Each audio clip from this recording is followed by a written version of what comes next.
Working here, my office is about the size of the state of Rhode Island.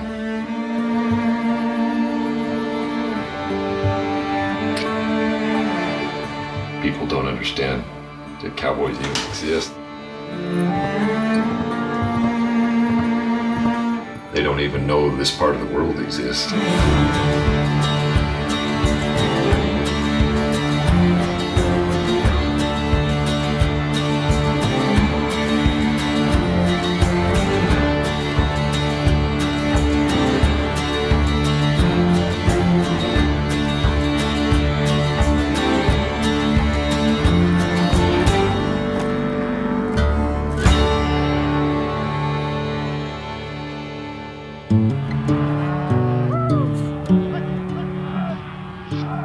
The art of working cattle horseback on large ranches and stuff was perfected a long time ago.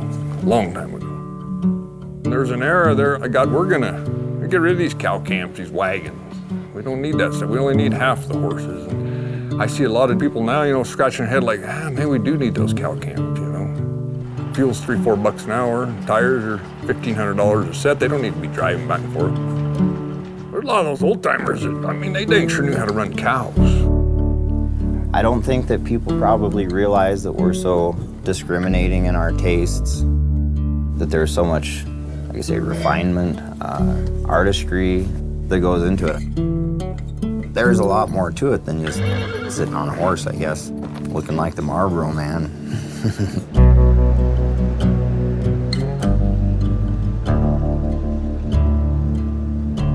On my mother's side of the family, my great-granddad that came here on a herd in 1881.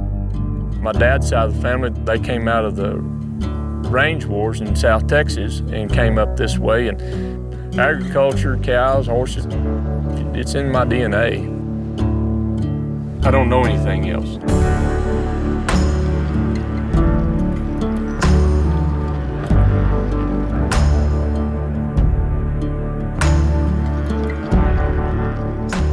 From the time I could walk good, they basically had to almost tie me home.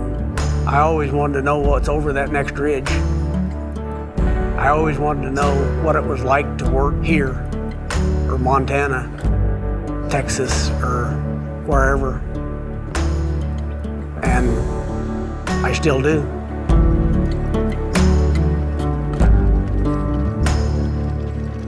I look at a map and I'm like, whoa, I'd like to know what's over there.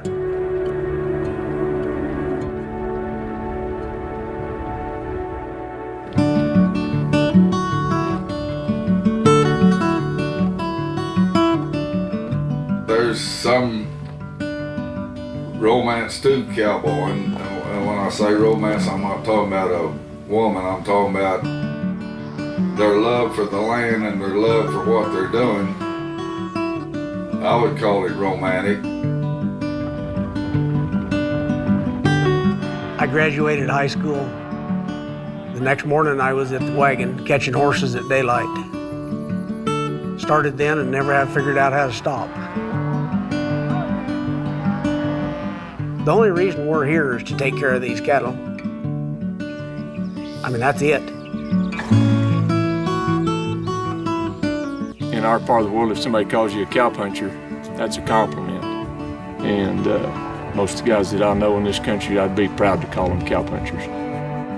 If you get done at 10 o'clock in the morning, that's one thing. But if you get done at 8 o'clock at night, if it needs done, you need to do it. But I enjoy all of it. Who doesn't like seeing a calf born? You know at the end of the day, you've done something good, something worthy. It's about keeping everything going to where that we can be sustainable here. It just tickles me to death that they pay me to ride horses and chase cows all day, every day. I've got a daughter and a son that was raised here and they've learned the trade. They can come back and they can always catch a horse and get busy and make a hand. We've had 2 other children. We had a daughter that Shree carried all the way to birth, and we lost her, and then we had a son after her. We lost him when he was nearly 4 to a horse accident. And it hadn't been our faith in God, we couldn't have never made that. A lot of people probably would have thought we'd have left, but it's our way of life, and it's what we are. I can tell you that. Lots of generations, lots of history. Ranching's not dead. They got kids coming up. Probably have grandkids before long. It goes on. Those ranches are still operating. They still pull a wagon out spring and fall.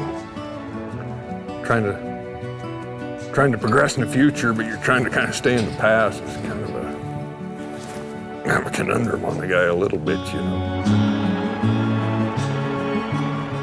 It's a good life.